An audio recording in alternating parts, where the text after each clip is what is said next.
Forex, matières premières, indices, crypto. Tu sais pas exactement ce que tu dois trader. Alors reste bien jusqu'à la fin de cette vidéo. Tu auras beaucoup plus de clarté.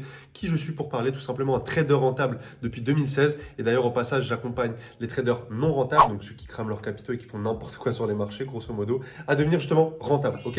On commence tout de suite, pas plus de blabla. Let's go.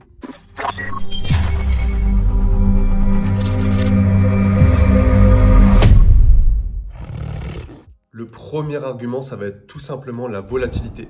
Donc, qu'est-ce que c'est que la volatilité? C'est tout simplement la possibilité de prendre son profit sur les différents mouvements. Donc, ça va bien bouger, quoi. En gros, grosso modo, pour vulgariser, c'est ça. Donc, est-ce que tu savais que le volume total du marché du Forex journalier, c'est 6 milliards de dollars, ce qui est juste énorme. Franchement, ils ne voudraient pas me laisser un petit milliard journalier, juste une fois une journée Non, plus sérieusement, évidemment, tu peux prendre ta part du gâteau dessus. Alors, ce ne sera pas chaque jour, mais il y a des sessions qui sont bien plus adaptées. D'ailleurs, pour te donner un tip, si tu veux le noter, entre 8h jusqu'à 17h30, selon moi, c'est vraiment là la tranche horaire où vraiment tu vas pouvoir prendre le plus de cash sur les marchés. En dehors, tout simplement, je ne trade pas. Le deuxième argument, ça va être tout simplement les horaires. Donc, tu as la possibilité de trader 5 jours sur 7. Donc, pour te donner les horaires exacts, ça va fermer le vendredi à 23h pour réouvrir le dimanche soir à 23h également. Donc c'est cool, ça permet justement de faire la petite coupure, pas comme sur les marchés des cryptos où il va y avoir des traders 7 jours sur 7. Selon moi, c'est bien d'avoir des jours de repos. C'est pas bon de rester tout le temps sur les graphiques et 7 jours sur 7. Donc justement, moi je trouve ça plutôt bien et ça met une certaine discipline à bien prendre une pause le week-end pour repartir de plus belle dès le lundi. Le troisième argument, c'est simplement le fait que tu n'es jamais propriétaire de tes actifs. Donc ça va pas être comme si tu achetais une action dans l'espoir que ça monte, ça va pas être comme si tu achetais ton lingot d'or que tu mettais dans ton petit coffre-fort blindé. C'est ultra liquide, tu as la possibilité d'acheter et de revendre dans les secondes qui suivent et d'ailleurs ces transactions-là, elles se font en quelques millièmes de secondes.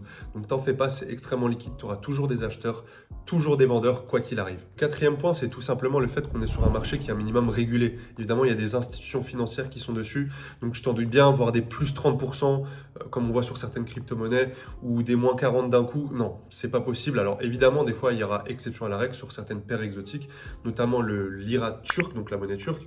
C'est déjà arrivé qu'il y ait quelques petites explosions, on va dire. Mais voilà, quand tu restes sur les paires majeures, évidemment, c'est un minimum régulé. Donc tu n'auras pas des mouvements qui seront trop explosifs.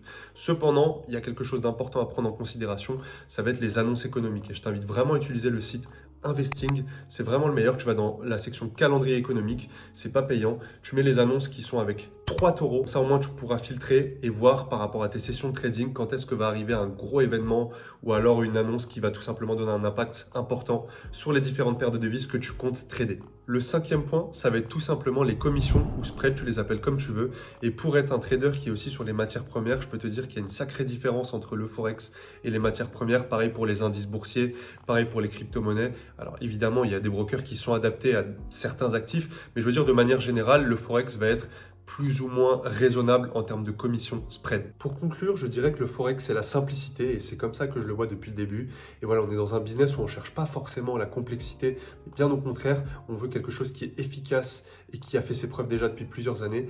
Et je vous garantis que le Forex, c'est selon moi le meilleur compromis. Donc voilà, derrière, j'ai pas forcément quelque chose à vendre pour le Forex, c'est tout simplement de par ma propre expérience. Maintenant, pour ceux qui veulent aller un petit peu plus loin, vous avez tout en description. Donc, vous avez mon canal Telegram, vous avez également la possibilité de vous abonner à la chaîne YouTube pour qu'on aille gentiment aller chercher les 1000 abonnés. Et vous avez également la possibilité de voir tout simplement les 3 piliers fondamentaux qui vont vous permettre de devenir rentable dans votre trading. Sur ce, moi je vous laisse. Ciao!